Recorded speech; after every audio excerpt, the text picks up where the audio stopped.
like it had ever been seen before on the sidewalks of New York. When Crowley was captured, Police Commissioner E.P. Mallory declared that the two-gun desperado was one of the most dangerous criminals ever encountered in the history of New York. He will kill, said the commissioner at the drop of a feather. But how did two-gun Crowley regard himself? We know because while the police were firing into his apartment, he wrote a letter addressed to whom it may concern, and as he wrote, the blood flowing from his wounds left a crimson trail on the paper. In his letter, Crowley said, "Under my coat is a weary hurt, but a kind one that would do nobody any harm." A short time before this, Crowley had been having a necking party with his girlfriend on a country road out on Long Island. Suddenly, a policeman walked up to the car and said, "Let me see your license." Without saying a word, Crowley drew his gun and cut the policeman down with a sharp of lead. As the dying officer fell, Crowley leaped out of the car, grabbed the officer's revolver, and fired another bullet into the prostrate body. And that was the killer who said, "Under my coat is a weary hurt, but a kind one that would do nobody any harm." Crowley was sentenced to the electric chair. When he arrived at the death house in the Sing Sing, did he say, "This is what I get for killing people"? No, he said, "This is what I get for defending myself." The point of the story is this: two-gun Crowley didn't blame himself for anything. Is that an unusual attitude among criminals? If you think so, listen to this. I have spent the best years of my life giving people the lighter pleasures, helping them have a good time, and all I get is abuse, the existence of a haunted man. That's Al Capone speaking. Yes, America's most notorious public enemy, the most sinister gang leader who ever shot up Chicago. Capone didn't condemn himself, he actually regarded himself as a public benefactor, an unappreciated and misunderstood public benefactor. And so did Dutch Schultz before he crumpled up under gangster bullets in Newark. Dutch Schultz, on the New York's most notorious rats, said in a newspaper interview that he was a public benefactor and he believed it. I have had some interesting correspondence with Louis Laws, who was warden of New York's infamous Sing Sing prison for many years, on his subject, and he declared that few of the criminals in Sing Sing regard themselves as bad men. They are just as human as you and I. So they rationalize, they explain, they can tell you why they had to crack a safe or be quick on the trigger finger. Most of them attempt by a form of reasoning, fallacious or logical, to justify their antisocial acts even to themselves, consequently shoutly maintaining that they should never have been imprisoned at all. If Al Capone, two-gun Crowley, Dutch Schultz, and the desperate man-woman behind prison walls don't blame themselves for anything, what about the people with whom you and I come in contact? John Wanamaker, founder of the stores that bear his name, once confessed, "I learned 30 years ago that it is foolish to call. I have enough trouble overcoming my own limitations without fretting over the fact that God has not seen fit to distribute evenly the gift of intelligence." Wanamaker learned this lesson early, but I personally had to blunder through this old world for a 30 of a century before it even began to dawn upon me that 99 times out of 100, people don't criticize themselves for anything, no matter how wrong it may be. Criticism is futile because it puts a person on the defensive and usually makes him strive to justify himself. Criticism is dangerous because it bounds a person's precious pride, hurts his sense of importance, and arouses resentment. B.F. Skinner, the world-famous psychologist, proved through his experiments that an animal rewarded for good behavior will learn much more rapidly and retain what it learns far more effectively than an animal punished for a bad behavior. Later studies have shown that the same applies to humans. By criticizing, we do not make lasting changes and often incur resentment. Hans Shelley, another great psychologist, said, "As much as we thirst for approval, we dread condemnation." The resentment that criticism engenders can demoralize employees, family members, and friends, and still not correct the situation that has been condemned. George B. Johnson of Enid, Oklahoma, is the safety coordinator for an engineering company. One of his responsibilities is to see that employees wear their hard hats whenever they are on their job in the field. He reported that whenever he came across workers who were not wearing hard hats, he would tell them with a lot of authority of the regulation and that they must comply. As a result, he would get sullen acceptance, and often after he left, the workers would remove the hats. He decided to try a different approach. The next time he found someone of not wearing their hard hat, he asked if the hats were uncomfortable or did not fit properly. Then he reminded that the man in a pleasant tone of voice that the hat was designed to protect them from injury and suggested that it always be worn on the job. The result was increased compliance with the regulation with no resentment or emotional upset. You will find examples of the futility of criticism bristling on 1,000 pages of history. Take, for example, the famous quarrel between Theodore Roosevelt and President Taft. A quarrel that split the Republican Party, put Woodrow Wilson in the White House, and wrote bold, luminous lines across the First World War and altered the flow of history. Let's review the facts quickly. When Theodore Roosevelt stepped out of the White House in 1908, he supported Taft, who was elected president. Then Theodore Roosevelt went off to Africa to shoot lions. When he returned, he exploded. He denounced Taft for his conservatism, tried to secure the nomination for a third term himself, formed the Bull Moose Party, and all but demolished the GOP. In the election that followed, William Howard Taft and Republican Party carried only 2 seats, Vermont and Utah, the most disastrous defeat the party had ever known. Theodore Roosevelt blamed Taft, but did President Taft blame himself? Of course not. With tears in his eyes, Taft said, "I don't see how I could have done any differently from what I have." Who was to blame? Roosevelt or Taft? Frankly, I don't know and I don't care. The point I am trying to make is that all of Theodore Roosevelt's criticism didn't persuade Taft that he was wrong. It merely made Taft strive to justify himself and to reiterate with tears in his eyes, "I don't see how I could have done any differently from what I have." Or take the Teapot Dome oil scandal. It kept the newspapers ringing with indignation in the early 1920s. It rocked the nation.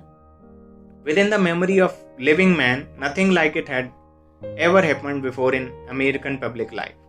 Here are the bare facts of the scandal. Albert B. Fall, Secretary of the Interior of Harding's cabinet, was entrusted with the leasing of government oil reserves at Elk Hill and Teapot Dome. Oil reserves that had been set aside for the future use of the Navy. Did Secretary Fall permit competitive bidding? No, sir. He handed the fat, juicy contract outright to his friend Edward L. Downey.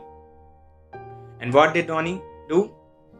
He gave Secretary Fall what he was pleased to call a loan of $100,000.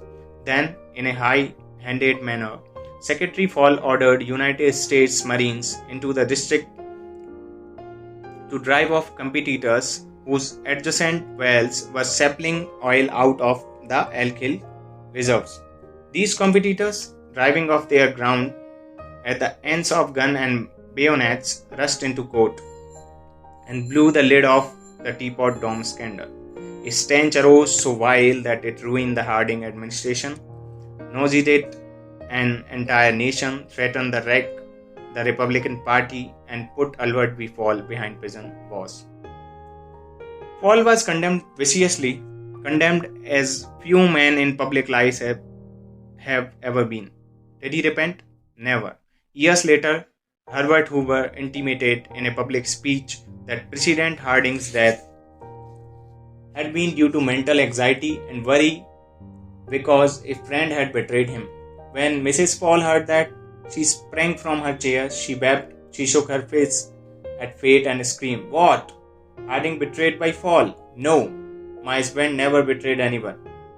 This whole house full of gold would not tempt my husband to do wrong. He is the one who has been betrayed and led to the slaughter and crucified." There you are, human nature in action, wrongdoers blaming everybody but themselves. We are all like that. So when you and I are tempted to criticize someone tomorrow, let's remember Al Capone, Two-Gun Crowley, and Albert Fall. Let's realize that criticisms are like homing pigeons. They always return home. Let's realize that the person we are going to correct and condemn will probably justify himself or herself and condemn us in return. Or like the gentle Taft will say, I don't see how I could have done any differently from what I have. On the morning of April 15, 1865, Abraham Lincoln lay dying in a hall bedroom of a cheap lodging house directly across the street from Ford's Theatre, where John Wilkes Booth had shot him. Lincoln's long body lay stretched diagonally across a staging bed that was too short for him. A cheap reproduction of Rosa Bonheur's famous painting, The Horse Fair, hung above the bed, and a dismal gas jet flickered yellow light. As Lincoln lay dying, Secretary of War Stanton said, "There lies the most perfect ruler of man that the world has ever seen." What was the secret of Lincoln's success in dealing with people? I studied the life of Abraham Lincoln for 10 years and devoted all of 3 years to writing and rewriting a book entitled Lincoln the Unknown. I believe I have made a detailed and exhaustive study of Lincoln's personality and home life as it is possible for any being to make. I made a special study of Lincoln's method of dealing with people. Did he indulge in criticism? Oh yes. As a young man in the Peasants Creek Valley of Indiana, he not only criticized but he wrote letters and poems ridiculing people and dropped these letters on the country road where they were sure to be found. One of these letters aroused resentments that burned for a lifetime. Even after Lincoln had become a practicing lawyer in the Springfields, Illinois, he attacked his opponents openly in letters published in newspapers, but he did this just once too often. In the autumn of 1842, he ridiculed a vain, pugnacious politician by the name of James Shields. Lincoln slammed him through an anonymous letter published in a Springfield journal. The town roared with laughter. Shields, sensitive and proud, boiled with indignation. He found out who wrote the letter, leaped on his horse, started after Lincoln, and challenged him to fight a duel. Lincoln didn't want to fight. He was opposed to dueling. But he couldn't get out of it and save his honor. He was given the choice of weapons. Since he had very long arms, he chose cavalry, broadswords, and took lesson in sword fighting from a West Point graduate.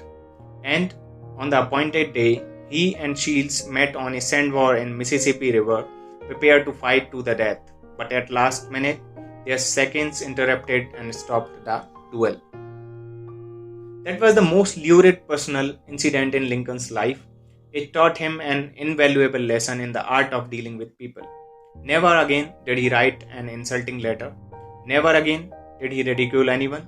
And from that time on, he almost never criticized anybody for anything. Time after time, during the Civil War, Lincoln put a new general at the head of the Army of the Potomac, and each one in turn, McClellan, Pope, Burnside, Hooker, Meade blundered tragically and drove Lincoln to pacing the floor in despair. Half the nation savagely condemned these incompetent generals, but Lincoln, with malice towards none, with charity for all, held his peace. One of his favorite quotations was, "Judge not, that ye be not judged." And when Mrs. Lincoln and others spoke harshly of the Southern people, Lincoln replied, "Don't criticize them. They are just what we would be under similar circumstances." Yet, if any man ever had occasion to criticize, surely it was Lincoln. Let's take just one illustration. The Battle of Gettysburg was fought during the first 3 days of July 1863. During the night of July 4, Lee began to retreat southward while storm clouds deluged the country with rain. When Lee reached the Potomac with his defeated army, he found a swollen, impassable river in front of him and a victorious Union army behind him. Lee was in a trap. He couldn't escape. Lincoln saw that.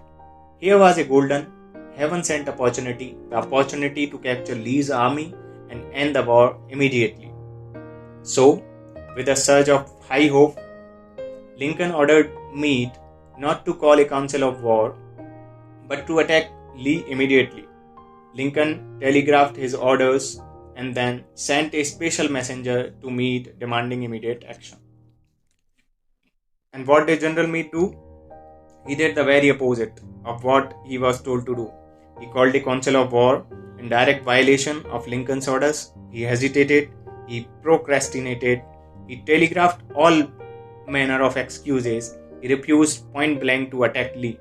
Finally, the waters receded and Lee escaped over the Potomac with his forces. Lincoln was furious. What does this mean?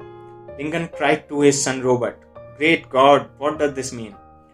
We had them within our grasp and had only to stretch forth our hands, and they were ours. Yet nothing that I could say or do could make the army move. Under the circumstances, almost any general could have defeated Lee. If I had gone up there, I could have whipped him myself." In bitter disappointment, Lincoln sat down and wrote Meade this letter. And remember, at this period of his life, Lincoln was extremely conservative and restrained in his phraseology. So this letter coming from Lincoln in 1863 was tantamount to the severest rebuke. "My dear General, I do not believe you appreciate the magnitude of the misfortune involved in Lee's escape. He was within our easy grasp, and to have closed upon him would, in connection with our other late successes, have ended the war. As it is, the war will be prolonged infinitely. If you could not safely attack Lee last Monday, how can you possibly do so south of the river when you can take with you very few, no more than 2/3 of the force you then had in hand? It would be unreasonable to expect, and I do not expect, that you can now effect much. Your golden opportunity is gone, and I am distressed immeasurably because of it." What do you suppose Meade did when he read the letter? Meade never saw the letter. Lincoln never mailed it. It was found among his papers after his death. My guess is, and this is only a guess, that after writing that letter, Lincoln looked out of the window and said to himself, "Just a minute, maybe I ought not to be so hasty. It is easy enough for me to sit here in the quiet of the White House and order Meade to attack. But if I had been up at Gettysburg, and if I had seen as much blood as Meade has seen during the last week, and if my ears had been pierced with the screams and shrieks of the wounded and dying, maybe I wouldn't be so anxious to attack either. If I had Meade's timid temperament, perhaps I would have done just what he had done. Anyhow, it is water under the bridge now. If I send this letter, it will relieve my feelings, but it will make Meade try to justify himself. It will make him condemn me. It will arouse hard feelings, impair all his further usefulness as a commander, and perhaps force him to resign from the army." So, as I have already said, Lincoln put the letter aside, for he had learned by bitter experience that sharp criticisms and rebukes almost invariably end in futility.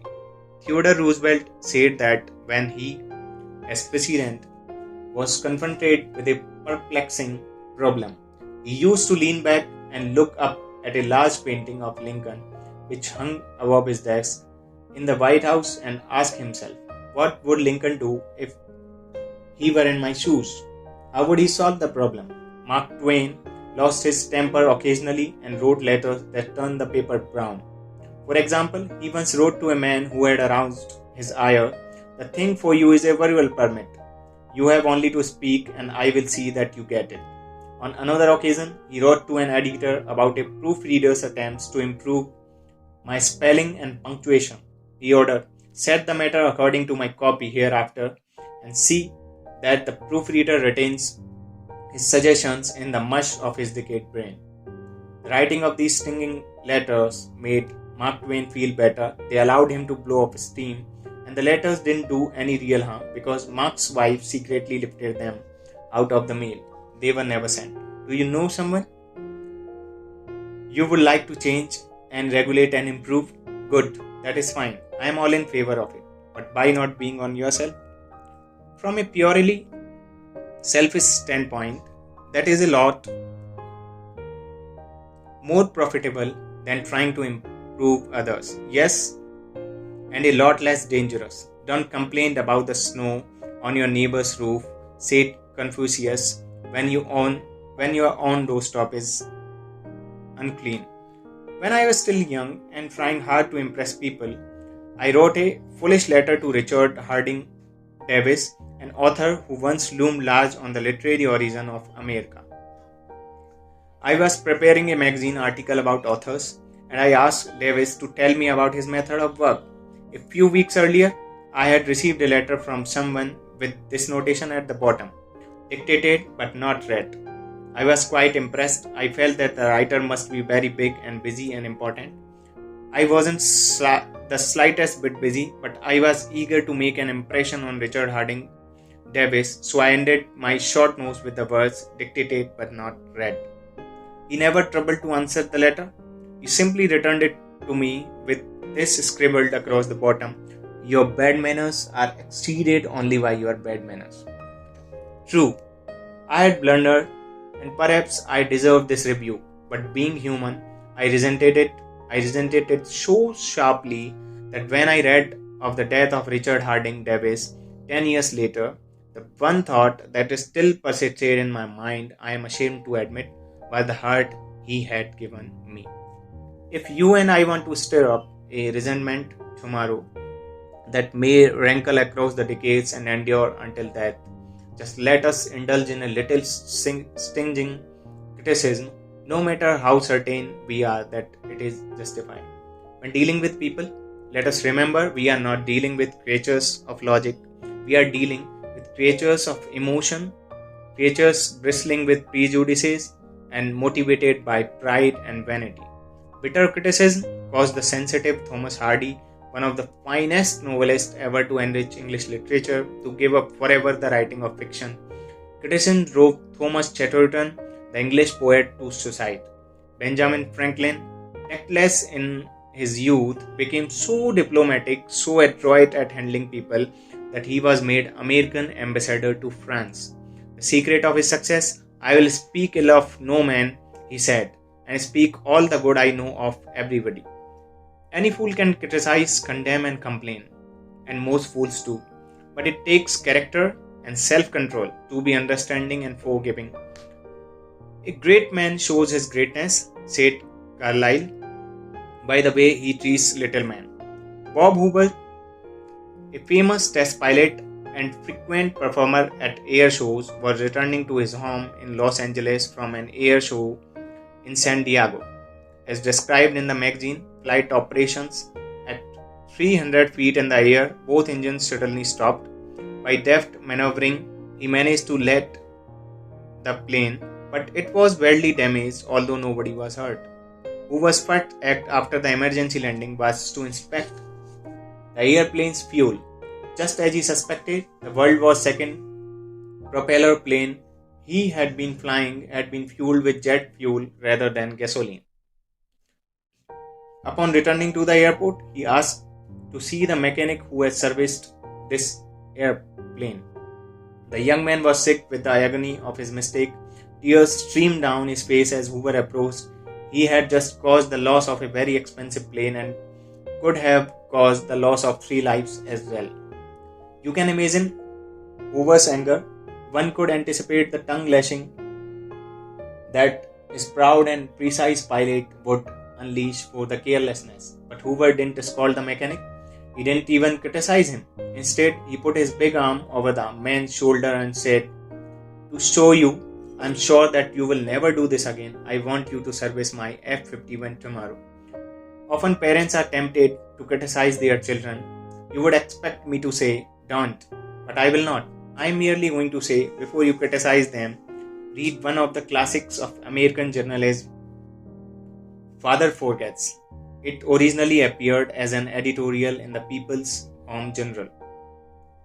We are reprinting it here with the author's permission as condensed in the Reader's Digest. Father Forgets is one of those little pieces which, dashed off in a moment of sincere feeling, strikes an echoing chord in so many readers as to become a perennial reprint favorite. Since its first appearance, Father Forgets has been reproduced, writes the author W. Livingston Larned, in hundreds of magazines and house organs and in newspapers the country over. It has been reprinted almost as extensively in many foreign languages. I have given personal permission to thousands who wish to read it from school, church and lecture platforms. It has been on the air on countless occasions and programs. Oddly enough, college periodicals have used it and high school magazines. Sometimes a little piece seems mysteriously to click. The one certainly did. Father Forgets, W. Livingston Larned. Listen, son, I am saying this you as you lie asleep. One little paw trembled under your cheek, and the blonde curls tickly bat on your damn forehead. I have stolen into your room alone just a few minutes ago as I sat reading my paper in the library. A stifling wave of remorse swept over me. Guiltily, I came to your bedside. There are the things I was thinking, son. I had been cross to you. I scolded you as you were dressing for school because you gave your face merely a dab with a towel. I took you to task for not cleaning your shoes. I called out angrily when you threw some of your things on the floor. At breakfast, I found fault too. You spilled things. You gulped down your food. You put your elbows on the table. You spread butter too thick on your bread. And as you started off to play and I made for my train, you turned and waved a hand and called, "Goodbye, Daddy." And I frowned and said in reply, "Hold your shoulders back." Then it began all over again in the late afternoon. As I came up the road, I spied you down on your knees playing marbles. There were holes in your stockings. I humiliated you before your boyfriends by marching you ahead of me to the house. Stockings were expensive, and if you had to buy them, you would be more careful. Imagine that, son from a father.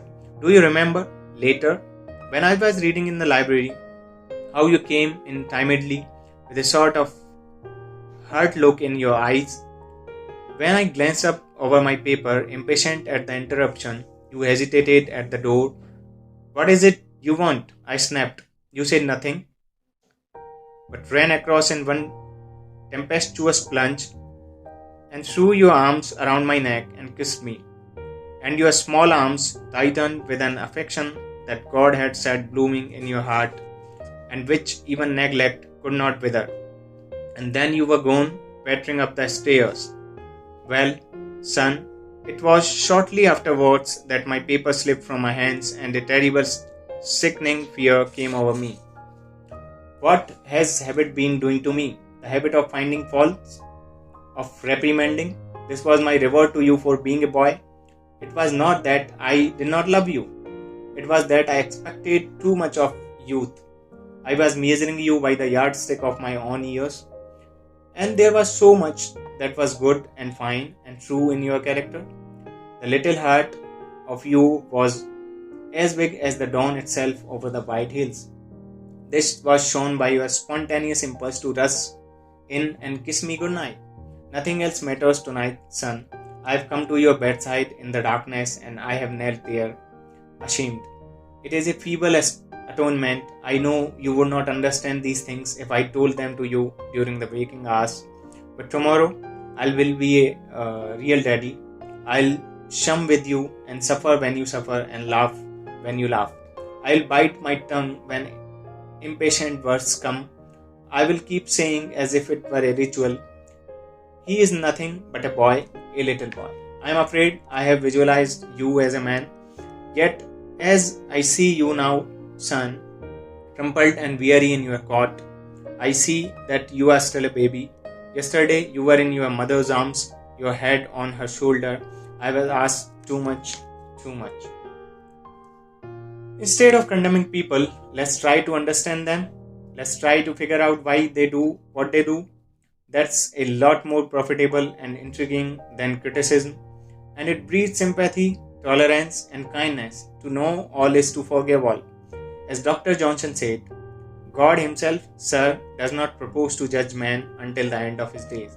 Why should you and I? Principle 1. Don't criticize, condemn, or complain.